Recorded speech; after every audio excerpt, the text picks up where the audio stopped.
ఇక మంత్రి బట్టి విక్రమార్క ఎమ్మెల్యే వివేక్ జర్ర మీ గుండెలు జారిపోకుండా చూసుకోర్రి. మీ గుండెలు జారిపోకుండా చూసుకోర్రి. మీరు ఉసిగొలిపే మీ చెంచాల గుండెలు కూడా జారిపోకుండా చూసుకోర్రిగా. ఏబిసిడి వర్గీకరణను అడ్డుకోవాలని కొంతమంది మీ చెంచాలను ఉసిగొలుపుతూ అక్కడో గిల్లే ప్రయత్నం ఇక్కడో గిల్లే ప్రయత్నం చేస్తున్నారు కదా. దండోరను గిచ్చే ప్రయత్నం చేస్తున్నారు కదా.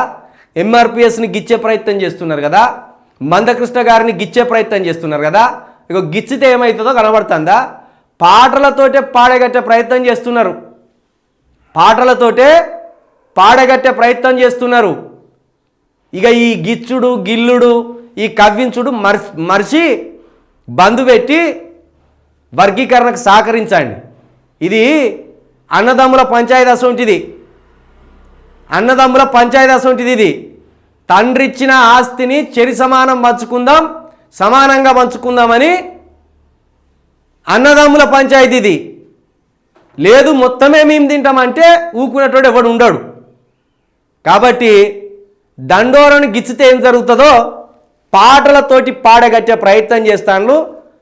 ఇక మంత్రి బట్టి విక్రమార్క గారు మీరు బయటికి కనబడకుండా వివేకును ఎగేసి వివేకును ముందు పెట్టి వివేకున్న డబ్బుతోటి ఈ వర్గీకరణను నీరుగార్చే ప్రయత్నం చేస్తున్నారు కదా. మీ వెర్రి ప్రయత్నాలు మానుకోండి. ఇక మీ చెంచాలుగా ఉన్న ఆ సర్పెల్ల రాజేషు, డిగంబర్ కామ్లీ, లేకపోతే రెంజర్ల రాజేషు, ఇంకో ఘోష్ అన్నగాడు, గొంగడ అన్నగాడు, వీళ్ళతోటి మానుకోర్రి, అనవసరంగా మానుకోర్రి. అన్నదమ్ముల పంచాయతీని సమానంగా తెంచండి, కానీ అన్నదమ్ముల పంచాయతీని పగగా మార్చకండి. ఒక మీ కడుపు కోసం చూసుకోవద్దు, 58 కులాల కడుపు కోసం చూడుర్రి. ఒక మీ స్వార్థం కోసం ఆలోచించవద్దు, 58 కులాల అవకాశాల కోసం ఆలోచించండి. మా కడుపే నిండాలి, మేమే దోసుక తినాలి అనే మాటలు బంద్ చేసి మిమ్మల్ని వాడు పెద్ద మనసు చేసుకోమంటలేడు. అది తండ్రి ఆస్తి, అన్నదమ్ములు పంచుకోవాల్సిందే. మీరు అడ్డుపడితే ఎవడు ఆగేటోళ్ళు లేడు ఇక్కడ. కాబట్టి బుద్ధి తెచ్చుకొని అన్ని పిచ్చి పిచ్చి ఆలోచనలు బంద్ చేసి కూర్చోరు. సూచనలు కదా పాటలు ఎట్లున్నాయో. ఇక వచ్చే నెలలో హైదరాబాదే దిగ్బంధం అవుతుంది. హైదరాబాద్ మొత్తమే దిగ్బంధం అవుతుంది.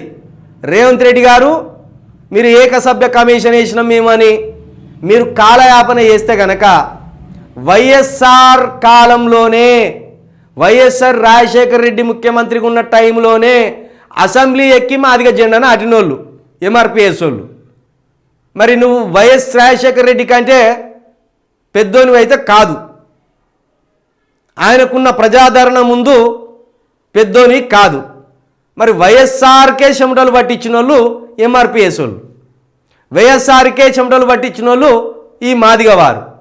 మరి మీరు ఏకసభ్య కమిషన్ అని పేరుతోటి తాత్సరం చేస్తే గనక, ఆలస్యం చేస్తే గనక దాని పరిణామాలు ఎట్లుంటాయో ఊహించలేరు. హైదరాబాద్ని హ్యాక్ చేయబోతున్నారు మాదిగోళ్ళు. ఎప్పుడు? జనవరి 27వ తారీఖు అని అంటున్నారు.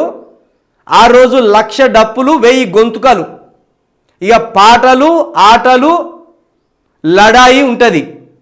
కాబట్టి ఆ లోపే ఏకసభ్య కమిషన్ తోటి ఏబిసిడి వర్గీకరణను న్యాయబద్ధంగా 58 ఉపకులాలకు పంచిపెట్టండి. ఒక తండ్రి స్థానంలో ఉన్నారు రేవంత్ రెడ్డి గారు. మీరే ఇచ్చిళ్ళు మీ మేనిఫెస్టోలో ఏబిసిడి వర్గీకరణ చేసి తీరుతామని మీరే మేనిఫెస్టోలో పెట్టిండ్లు. సుప్రీంకోర్టు ఆర్డర్ ఇయ్యగానే మీరే ఎవరు పిలవకముందే వచ్చి ఏబిసిడి వర్గీకరణ చేసే మొట్టమొదటి ముఖ్యమంత్రిని నేనే అని మీరు ప్రగల్భాలు పలికిండ్లు. మరి అవి నోటి మాటలతోటి ఆగిపోకుండా వాటిని అమలు చేసి నిజంగా మీరు ఇచ్చిన హామీకి కట్టుబడి ఉండండి. లేని పక్షంలో మరి హైదరాబాదులో కావచ్చు, ఈ తెలంగాణ రాష్ట్ర వ్యాప్తంగా కావచ్చు, నీ పార్టీకి పుట్టగతులు లేకుండా, కాంగ్రెస్ పార్టీకి పుట్టగతులు లేకుండా ఈ మాదిగ వారు మాదిగ ఉపకులాలు ఏం చేయాలో అది చేస్తుంది. ఇక కవ్వించే చర్యలకు పాల్పడుతున్న బట్టి విక్రమార్క గారి అదేవిధంగా వివేక్ గారి చెంచాలు ఎవరైతే ఉన్నారో, బాడీలు పెరిగి బ్రెయిన్లు లేనోళ్ళు అన్నీ మూసుకొని సపడే కూసారు. ఇక మాదిగ వారు మీరు ఇదే చైతన్యవంతంతో ముందుకు సాగాలి. తెలంగాణనే ఈ దేశంలో ఉన్న అన్ని రాష్ట్రాలకు ఆదర్శం కావాలి మీ పోరాటంతో. ఇంకో 15-20 రాష్ట్రాలకు న్యాయం చేసిన వాళ్ళు అవుతారు. దేశవ్యాప్తంగా వర్గీకరణ జరగక నష్టపోతున్న చిన్న చిన్న కులాలకు న్యాయం చేసిన పెద్దన్నలు అవుతారు మీరు మాదిగలు. తప్పకుండా మీ పోరాటాన్ని ఇదే చైతన్యంతో, అది పాట రూపంలోనా, మాట రూపంలోనా, లేకపోతే పోరాటం రూపంలోనా, ఇంకో రూపంలోనా, ఏ రూపంలో వీలైతే ఆ రూపంలో మీ పోరాటాన్ని కొనసాగించండి. మాదిగలు ఈ సమాజానికి పొద్దుపొడుపులన్న మాటను నిజం చేయండి. పోరాటాలతోటే రాజకీయ అధికారాన్ని అందుకోండి. మీకు ఎదురు లేదు, మీరు ముందుకే సాగిపోర్రి. ఎందుకంటే న్యాయబద్ధమైన డిమాండ్ తోటి మీరు ముందుకు సాగుతాను, అట్నే ముందుకు సాగండి. ఇంకొక మాట,